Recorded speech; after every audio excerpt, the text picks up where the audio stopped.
Es con alegría que estoy aquí y con mucho temor también y temblor, ¿por qué no?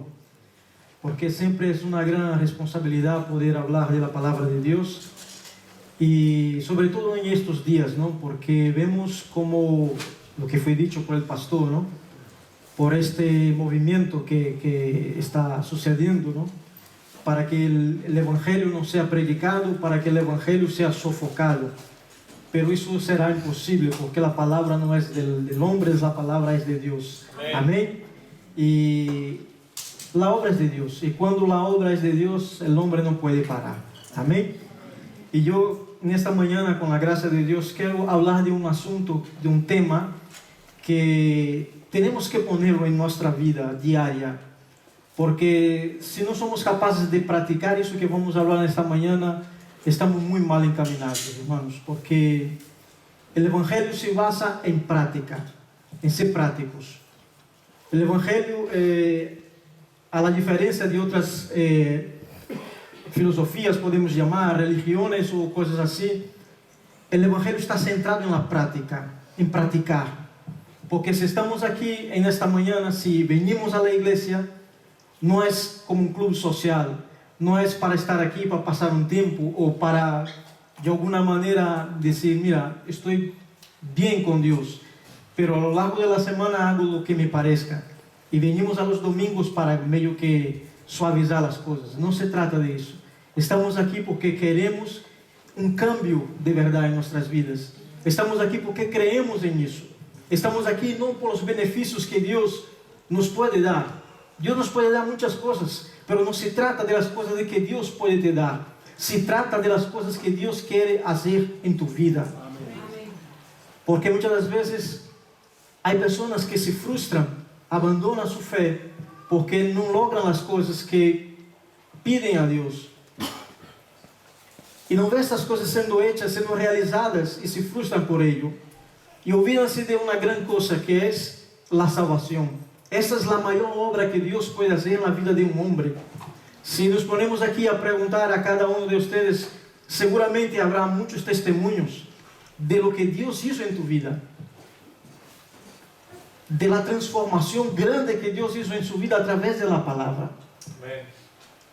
Y eso es el mayor regalo, es el mayor logro. No las cosas que tú puedes tocar, pero sí esta transformación, esta vida que Jesús comunica a nuestro espíritu. Como cantamos antes, que si yo tengo a Dios, nada me hace falta. Y esta es una canción muy comprometida, porque mira lo que estamos diciendo: si yo tengo a Dios, yo no tengo necesidad de nada más. Pero en el día a día, cuando te faltan las cosas, piensas eso, de verdad. No precisa contestarme, no hace falta contestarme. Pero cuando pasas por enfermedades, cuando pasas por problemas en tu matrimonio, cuando pasas por problemas en tu trabajo, cuando te falta el dinero, piensas de esta manera, como dice esa canción: si yo tengo a Dios, nada me hace falta más. Por eso que yo quiero hablar en esta mañana de coherencia. Amén. Coherencia. Hoy miramos para las iglesias y la coherencia muchas veces escasea. Yo vengo de Brasil y en América Latina como un todo, las iglesias ahí son muy grandes. Hay iglesias ahí que es como una manzana entera. El edificio muy grande, una iglesia muy guapa, una iglesia que ves que tiene un presupuesto astronómico. Pero eso no se refleja en una práctica de vida, de gente transformada, de gente que tiene su vida cambiada. Amén.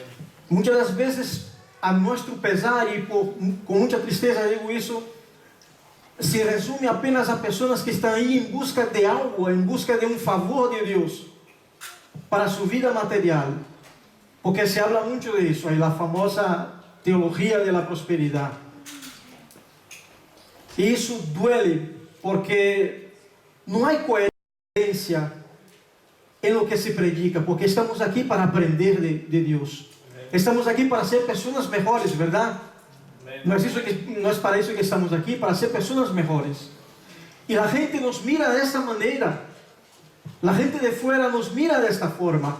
¿Será que hay coherencia en lo que tú dices, en lo que tú vives? Porque yo puedo decir una cosa y puedo hacer otra completamente distinta. Y eso no es evangelio. Es fácil estar aquí a los domingos,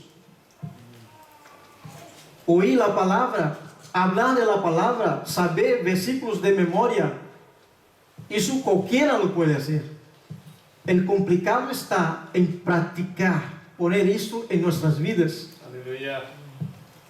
Yo cuando llegué, hablé con el pastor algo que creo que incluso se quedaría asustado. Le dije que no estaba para asumir una congregación. Que no quiero usar esa palabra, no quiero, porque si tengo un llamado, eso no compite a mí decir que no quiero. Pero ¿sabe por qué le dije eso? Porque me da mucho miedo. Porque una vez que estoy aquí y hablo lo que voy a hablar, yo tengo que vivir. Yo soy, a partir de ese momento, yo contraigo una deuda para con Dios y para con ustedes también. Y para con mí mismo. Porque lo que yo voy a enseñar, lo que yo voy a decir aquí, yo tengo que vivir. Por eso es complicado predicar. Así es. Por eso que si pudiera, no estaría aquí. De veras. No estaría aquí. Porque es muy comprometido. Quizás muchos de nosotros desearíamos, ¿no? Predicar, hacer algo para Dios. Pero eso es muy comprometido. Porque tú tienes que vivir lo que enseñas, lo que dices que crees. Porque si no, no vale nada. Tenemos que vivir una vida acorde con los principios que creemos. Amén. Y yo estuve buscando un poco los significados de coherencia, ¿no? Es una actitud lógica y consecuente con los principios que se profesa. Hay que existir una actitud lógica y consecuente con los principios que uno confesa. Yo no puedo confesar una cosa y hacer otra. Yo no puedo decir que amo a mi hermano con mi palabra, pero luego si veo ese hermano mío necesitando de una ayuda, cerrar el corazón. No puedo hacer eso. No puedo, porque estaré siendo incoherente con el discurso. Estamos viviendo una época de campaña, ¿no? Hoy toca ir a votar los que tienen derecho a voto. Y la clase política es una clase muy coherente, ¿verdad? Son muy coherentes. Estos son los mejores. Prometen las cosas y las cumplen, ¿eh? Son coherentes con lo que dicen. No haré pacto con ese hoy. Mañana ya Dios sabrá. Son incoherentes en lo que dicen. Y muchos que tienen un trasfondo conservador con los principios de la palabra de Dios, una vez que se suben al poder, negan de eso. Por hacer acuerdos, para caer bien. No podemos ser incoherentes para caer bien a la gente. Aunque nos duela, aunque nos cueste, pero si yo soy cristiano, yo tengo que vivir lo que la palabra de Dios me manda vivir. Aunque eso moleste a la gente. Amén. Somos molestos porque tentamos vivir la palabra de Dios. Amén. Porque somos coherentes, tenemos que ser consecuentes con esta venida a los domingos aquí a la iglesia. Porque si yo vengo a los domingos a la iglesia, pero si durante la semana eso no se refleja en mi vida, habrá que hacer un stop en el camino y decir, ¿por qué yo estoy yendo a la iglesia? Y no se trata de beneficios materiales, pero sí de un cambio en tu vida. Porque los beneficios materiales van a venir si tú trabajas, si tú te esfuerzas. Todas las cosas vienen de Dios, esto está claro. De Él emana todas las cosas, el Padre de las luces. Pero tú tienes que poner de tu parte. Las cosas materiales ya vendrán solas. Si tú eres coherente con lo que profesas con tus labios. Porque hermanos, tenemos el mayor tesoro que un hombre puede tener en su vida. ¿Y sabe cuál es ese tesoro? La palabra de Dios. Aleluya. Ese es el mayor tesoro. Para ser feliz, para ter uma vida próspera, aí está todo, em la palavra de Deus, em ser coerentes. A mim me gusta muito o predicador cubano Gerardo de Ávila. Creio que alguns o conhecem. É muito sagaz, é uma espada com o que habla, é muito certeiro, não falha. E ele habla de uma dicotomia, de uma pelea que há, ¿no?, entre o que dizemos e o que vivimos, e isso pode produzir enfermidade, porque muitos de nós temos dificuldade em pôr em prática muitas coisas, e isto é normal porque somos seres humanos. Somos seres humanos, e aí eu quero abrir um pequeno parênteses para nos ajudar um pouco em essa situação. A condição humana nos limita a ser coherentes em muitas coisas, porque o ser humano não tem o poder de prever o futuro. O ser humano não é onipotente, o ser humano não é onipresente, e estas limitações muitas das vezes nos levam a ser incoerentes, inconsequentes. E por que digo isso? Porque muitas das vezes prometemos uma coisa, pero o dia de manhã não sabemos o que vai passar, e em virtude do que passa amanhã cambiamos de opinião. Alguém já ha passado por isso? Eu levanto uma mão e levanto a outra mão, porque não podemos sujetar muitas das vezes as coisas que decimos. Por isso que temos que ter cuidado com o que prometemos para as pessoas. Temos que ter cuidado com os votos que fazemos com as pessoas e com nós outros mesmos, e aún mais com Deus. Quantos dizemos assim, estamos passando por uma grande prova, uma situação muito complicada, e decimos, eu a partir de tal dia vou começar um ayuno, vou ler mais a Bíblia, vou orar mais, e quando passa a tempestade, nos volvemos incoerentes com aquilo que havíamos prometido a Deus. E isso passa uma vez e passa outra vez. Pero hermanos, Deus está vendo todas essas coisas. Por isso que eu defendo que o pouco que te propones em tu coração, não hace falta muitos alardes, pero o pouco que propones em tu coração de hacerlo, hágalo, e Deus te bendecirá em ello. Deus te dará a força para hacerlo. E eu quero ler com vosotros no Evangelho, segundo escreveu Juan, o capítulo 1, que é uma grande verdade, do que vamos ler aqui no Evangelho de Juan, no capítulo 1. E aqui tem uma resposta, porque se queremos buscar coerência, a Bíblia está llena de exemplos de coerência. Aleluia. Deus é um Deus coerente. Jesús é a pessoa mais coerente que ha pisado em essa terra. Porque o que Jesus decía, Ele lo hacía. Todas as coisas que Jesus decía, Ele lo hacía. Com Ele não haveria um discurso e logo uma outra prática de viver. Ele não era como os hipócritas fariseus, que imponiam cargas demasiado pesadas sobre as pessoas, mas logo não faziam eles. Daí também minha dificuldade hoje em pastorear. Porque nós, os que predicam, estamos aqui, mira como estou poniendo el listão, pero eu tenho que viver isso. E é injusto que eu te diga para fazer tal coisa e não lo hago eu. Quem tem hijos sabe o que vou dizer. Nossos hijos nos miram muito. E se tu estás todo el dia, não hagas isso, pero en el momento que hagas tu e ele lo vea, estás perdido. Pero lo haces tú. ¿Por qué no puedo hacer yo? Porque ele não está mirando solamente as ordens que está dando tú, ele está mirando o exemplo de tu vida. Lo que eu digo que ele não haga, eu tampoco lo puedo hacer. E lo que digo que ele tem que hacer, eu também tenho que hacerlo. Eu tenho que predicar por exemplo. Eu tenho que ser coerente com as coisas que eu digo, com os valores que eu creio. Muitas das vezes, Las personas de nuestro trabajo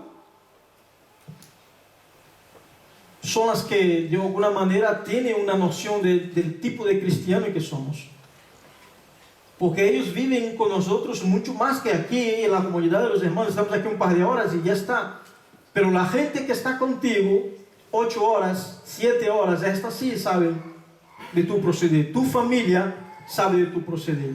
Y la palabra de Dios dice aquí en Juan capítulo 1, dice así: en el principio era el verbo, y el verbo era con Dios, y el verbo era Dios. Versículo 2: este era en el principio con Dios.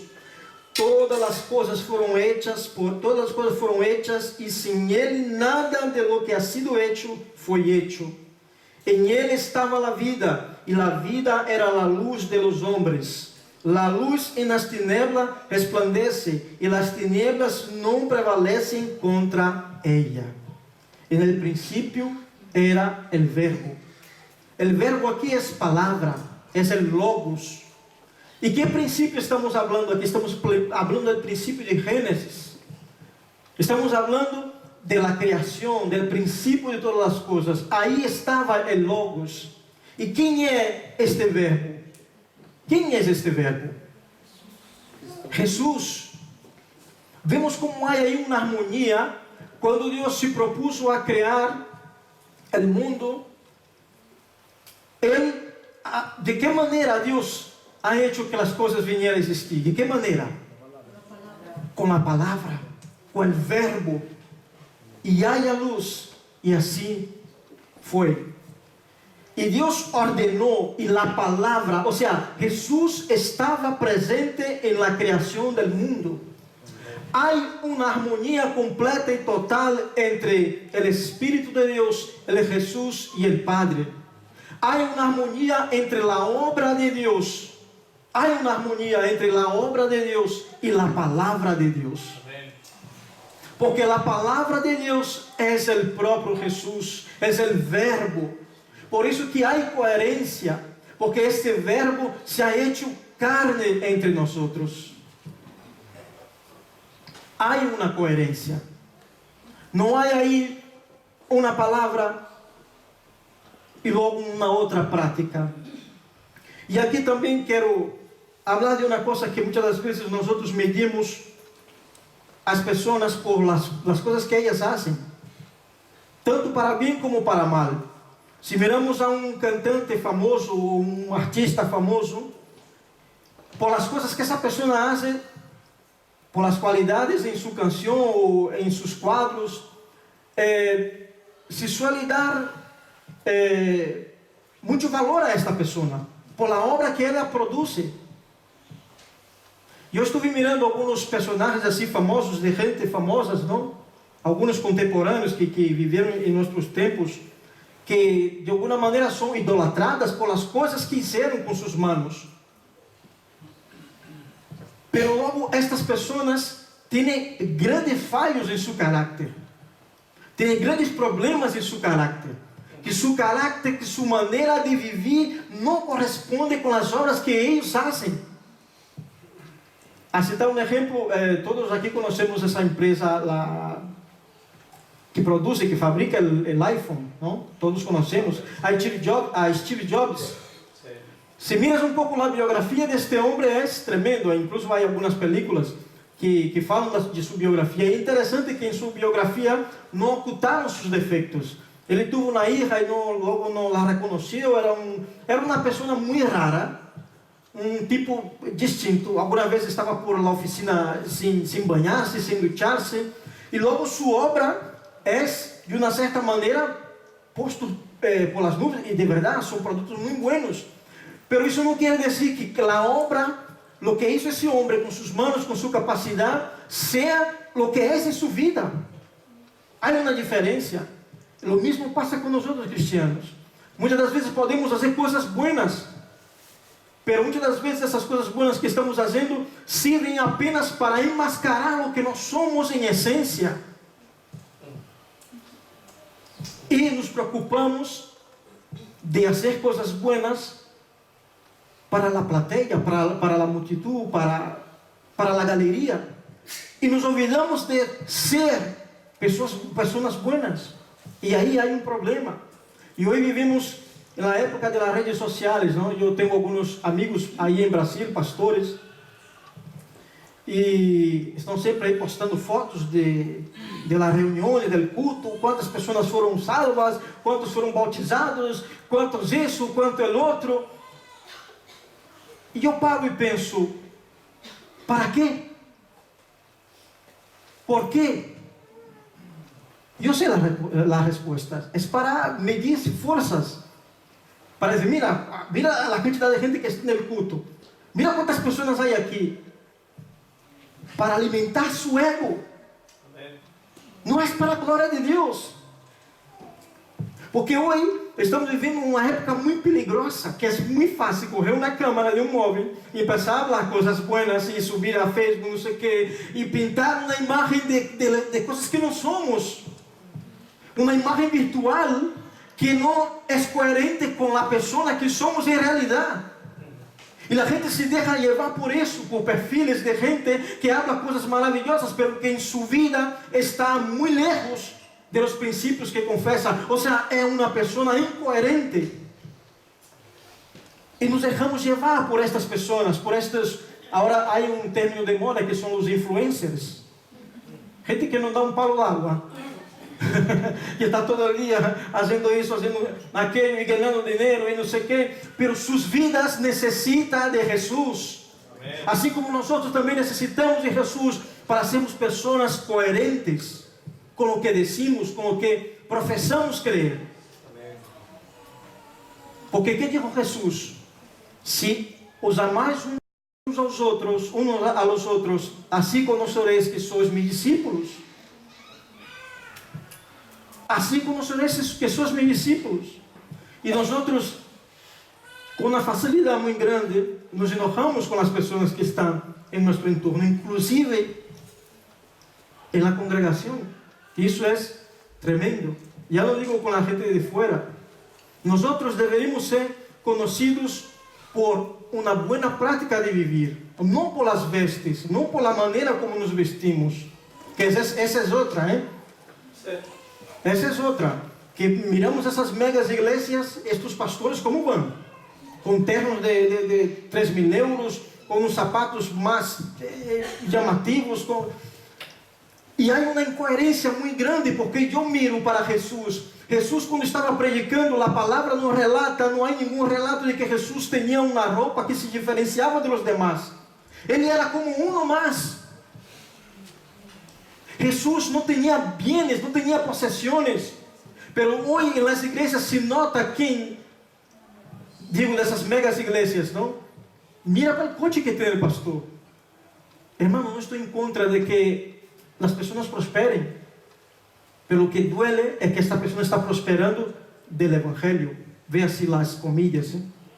Do evangelho, de las pessoas, de la fé ajena, vivendo como se fôramos reis e príncipes. Isso defende, eu sou filho de Deus, eu sou príncipe, eu tenho que viver do melhor, eu tenho que comer o melhor. Hermanos, outra vez, nada em contra de que prosperes, mas muitas das vezes esse discurso é incoerente com o que diz a palavra de Deus, porque temos coisas buenas, queremos coisas buenas, mas não somos pessoas buenas. Não lo somos. E necessitamos da ajuda do Senhor para sermos pessoas buenas, para ser pessoas coerentes. Amém. Que digam uma coisa e la cumplam. E são as mínimas coisas. Às vezes falhamos em os mais mínimos detalhes com os irmãos. Às vezes quedamos com alguém e a los 5 minutos del tempo que havíamos quedado com aquela pessoa, chamamos ou mandamos mensagem, não vou poder ir. E muitas das vezes não é por um motivo justo, é porque não te apetece ir, pero claro, tu has condicionado aquela pessoa, ela apartou um tempo e tu la dejaste aí tirada. É um pequeno exemplo que dou, não? De coisas que não somos capazes de ser coerentes. Há uma coisa muito triste que está passando aí também. Eu hablo de la realidade que viver aí. Las empresas de créditos ahí en Brasil, que dan préstamos, muchas das veces, por el simple hecho de la persona ser evangélica, ou, pasmem, pastor, ya lo denegan. Ya no dan crédito. No, a ti no te vendo. A ti préstamo, no. ¿Por quê? Porque não pagam. Simples. Isto é incoerência. E logo os domingos, que aí é muito, se põe a melhor roupa, corbata e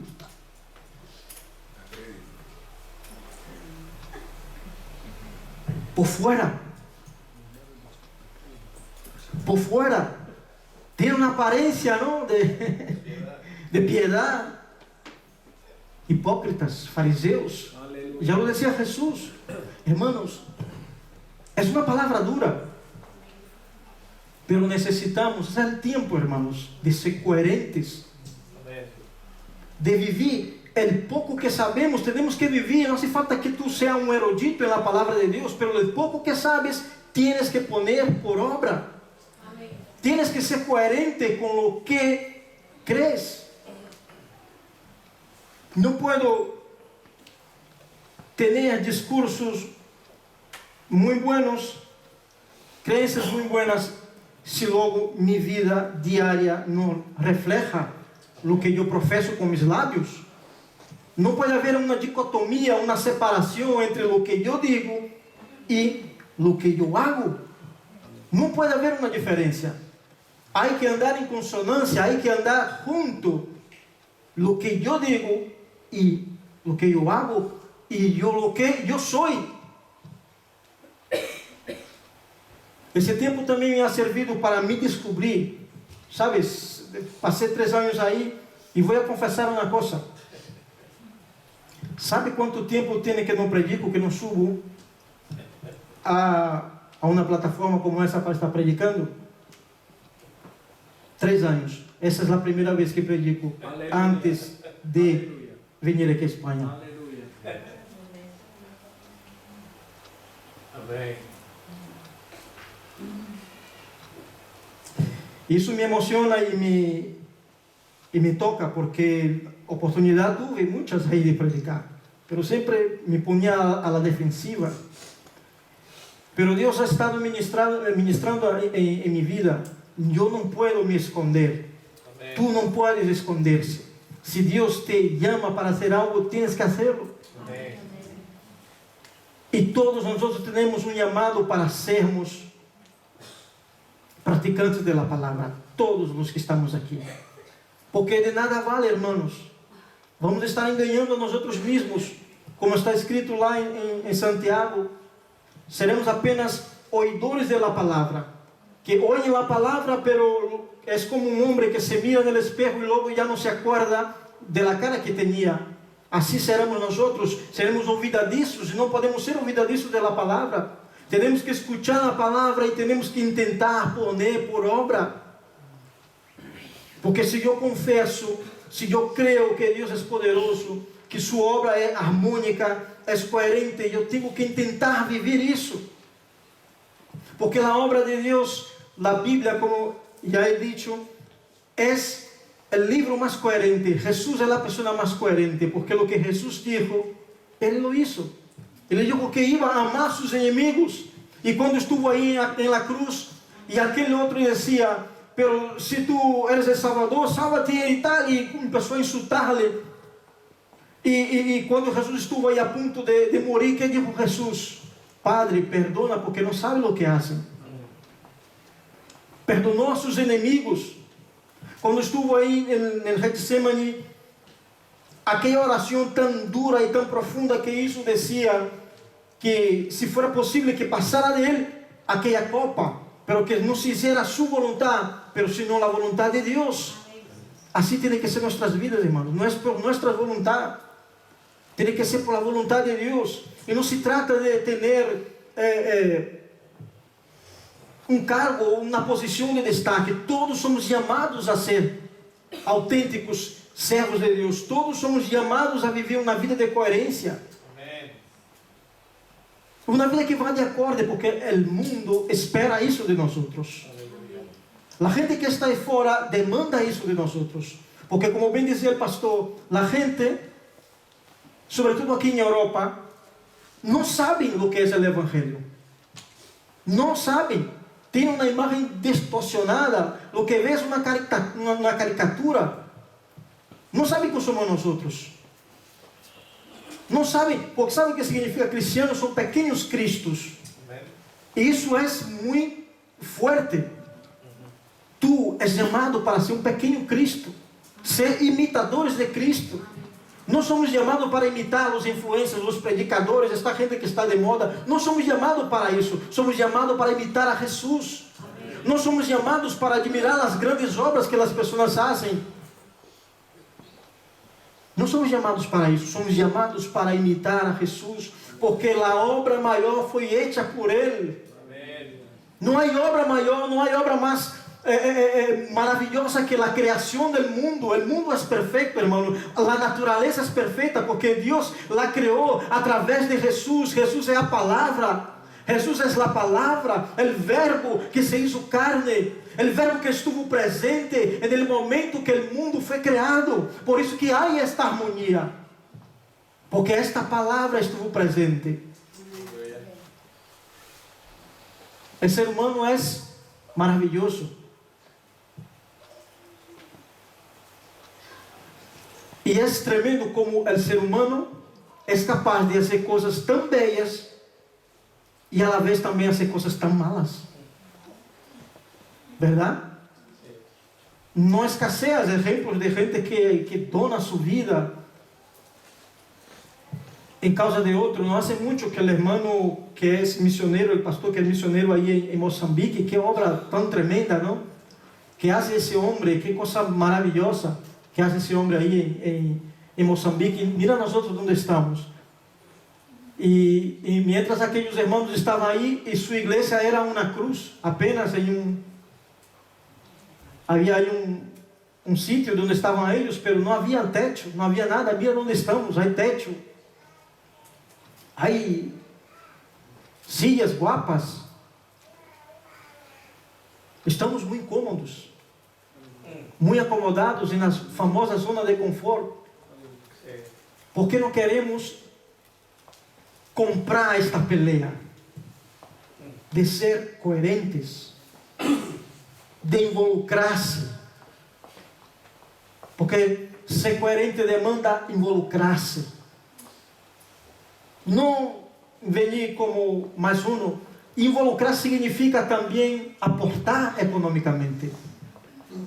Lo que já bem dijo o pastor, e que estamos aqui, pero tudo isso que estás aqui, que estamos sentados, isso tem um valor. E ser coerente é contribuir. Aleluia. Ah, eu oro por la congregação. Sí, muito bem, glória a Deus, pero contribuya. Amém. Porque quando contribuis com a congregação, não com o pastor, não com os irmãos, pero quando contribuis com a congregação, estás sendo coerente. Estás praticando o amor. Amém. E sem contrapartida, não porque Deus te vai dar algo, não, porque tu eres chamado para amar. E isso é amar de verdade. Amar com hechos e não com palavras. Aleluia. Porque amor de palavras, o mundo está lleno. A inclusão social, não? Vamos incluir a las classes menos favorecidas, a los e tantos nomes que se criam agora, tantas siglas, não? Que se criam agora para poder incluir um evangelho de inclusão, que muito medo dá. Evangelho de inclusão significa que uma pessoa que tem uma vida com práticas totalmente contrárias, incoerentes com o evangelho, estas pessoas têm que ser incluídas dentro da igreja. Que é peligroso incluso falar destas pessoas, de sua opção, de sua decisão em quanto a sua sexualidade. Ela decide fazer uma coisa e a igreja tem que incluir esta pessoa, porque se não inclui a esta pessoa, não é um evangelho inclusivo e nos chantageia e nos diz, pero Jesus amou a todas as pessoas. Ojo, sim, claro, Jesus amou a todas as pessoas, pero não amou a seus pecados, a suas falhas. Jesús amó a estas personas pecadoras como yo soy, pero Jesús llamó a estas personas que son pecadoras para un cambio de vida. Amén. Jesús te ama de la manera que eres, pero eso significa que Él está dispuesto a cambiar tu corazón, cambiar tu vida, a través de la palabra, a través de la práctica de la palabra. Aleluya. Y es un ejercicio, hermanos. Dios es muy práctico. Yo cuando era muy neófito en la fe, este año voy a cumplir 20 años que sirvo al Señor. Pero en mis primeros años, la cosa que más pedía a Dios era sabiduría.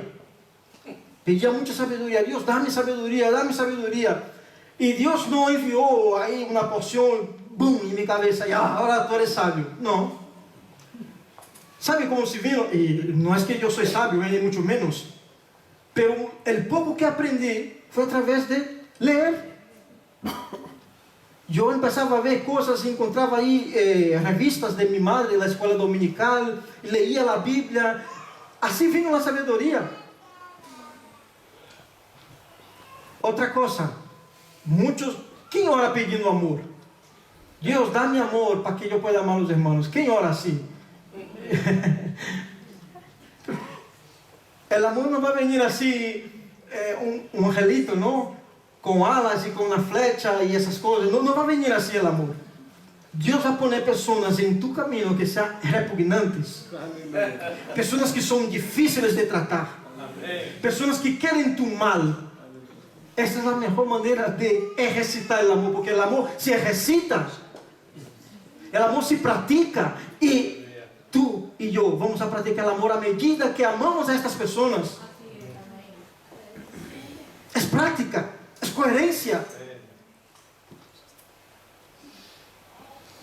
Es de esta forma, porque el Evangelio es práctico, hermanos. Muchas das veces yo veo gente que enseña como fórmulas, no sé cuántas fórmulas para alcanzar el éxito. Ayuno de no sé cuánto, para poder conseguir tal cosa, tienes que ir tal día para el monte. Es práctica, hermanos. Porque tú puedes pasar 21 días ayunando, orando, pero si bajas de ahí y no bajas como una persona transformada, aquello no sirvió de nada. Aleluya. Puedes ayunar lo que quieras, pero lo que Dios está esperando de ti y de mí es un cambio de mentalidad. Es vivir eso que creemos, porque no hay palabra, no hay cosa más hermosa que el mensaje del Evangelio. No lo hay. Y ya lo tenemos. Y parece que estamos como orando en busca de algo nuevo. No hace falta algo nuevo, ya tenemos el Evangelio.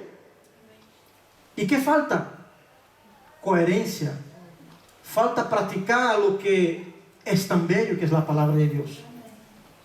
Falta practicar. Falta poner por obras.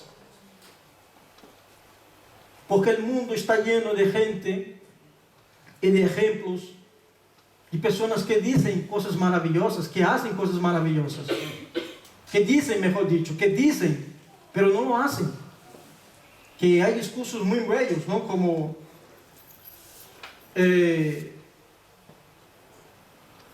voy a hablar de mi país, ¿no? Para no meter mi compromiso, voy a hablar de mi país. Ahí socialismo, muy guapo, todo en común para todos, política social, a los menos favorecidos, estos políticos, ¿no? De ahí, de Brasil, mi país, ¿eh? Socialismo para el pueblo, pero para ellos, capitalismo. Porque ellos, ¿saben qué hacen? Si van a vivir en Estados Unidos, si van a vivir en París, pero no, la gente tiene que tener una política social, todo en común de todos. Igualdad para el pueblo, pero ellos siempre están en destaque. Ellos siempre viajan en vuelos de primera clase, las mayores mansiones son de ellos. Eso de mansión, casoplón, me hace recordar algo, de aquí de España. Entre líneas, alguien ya sabe lo que digo.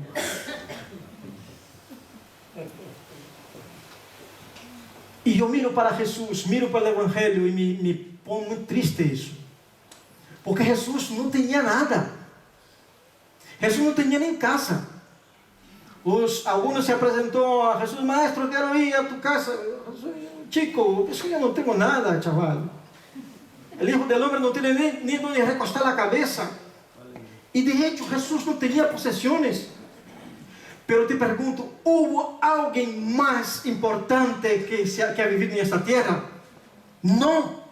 Jesús dividió el tiempo antes y después de él, creyendo tú o no, así está escrito en la historia. Amén. Aunque tú no creas, pero este es el hombre más importante, y el hombre más importante no tenía ni una peseta, no tenía nada, pero era coherente en el amor, en el trato. ¿Qué pasó con aquella mujer adúltera?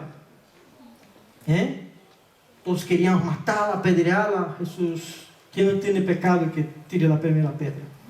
Y fueron un sonido de piedras cayendo en el suelo y todos marcharon. Porque Jesús tuvo compasión de ella. Aleluya. Tuvo misericordia de ella. Y nosotros, muchas das veces, no tenemos compasión. A veces yo no tengo compasión de ti y tú no tienes compasión de mí.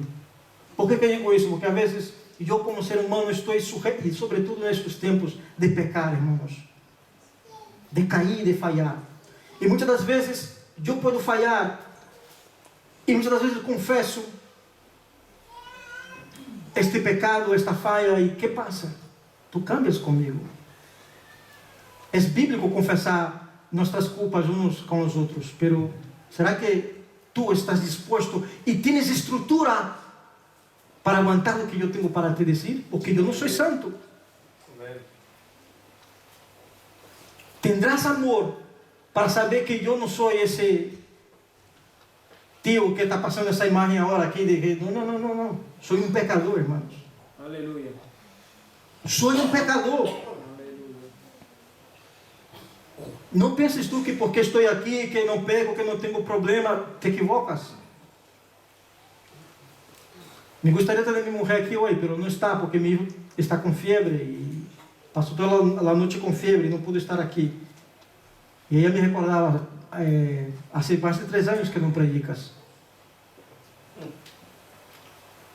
Y hermanos, es tiempo de eso, de poner por obra, ya voy a finalizar, de poner por obra lo que estamos creyendo.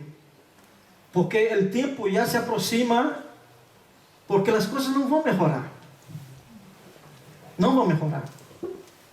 De hecho, es bíblico las persecuciones. Las cosas no van a mejorar.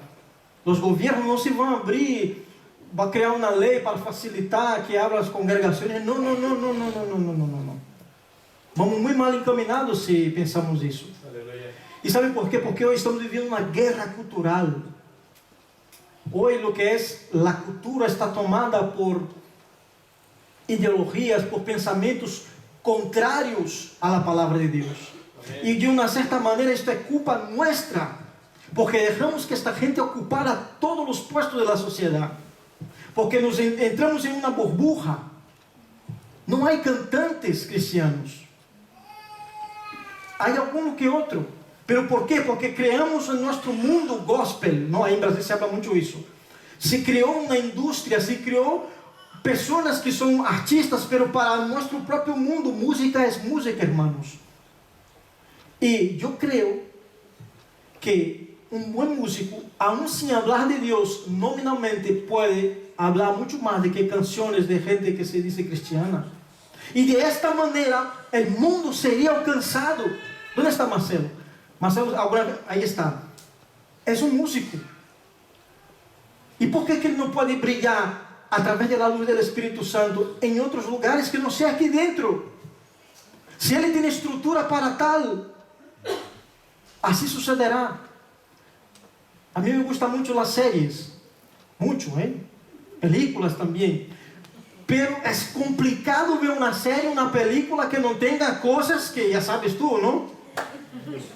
Cosas que... Pero yo tengo estructura para ver. Yo lo veo. ¿Y de qué es esa culpa? Porque no hay cristiano que produzca materiales así. No hay gente que esté involucrada en la literatura. Otro día estaba leyendo un poco de C.S. Lewis, que es un autor muy famoso de las Crónicas de Narnia. Hay un libro suyo, Mero Cristianismo, que lo recomiendo que lo lea. muy bueno, son de los pocos que tienen una literatura que es de una manera universal para todos. No fue creada solamente para una burbuja. Y por eso que la cultura está como está. La cultura fue ocupada por personas que tienen pensamientos distintos a los nuestros y ahora estamos nos quejando. ¿Por qué? Porque durante muchos años fuimos y somos acomplejados.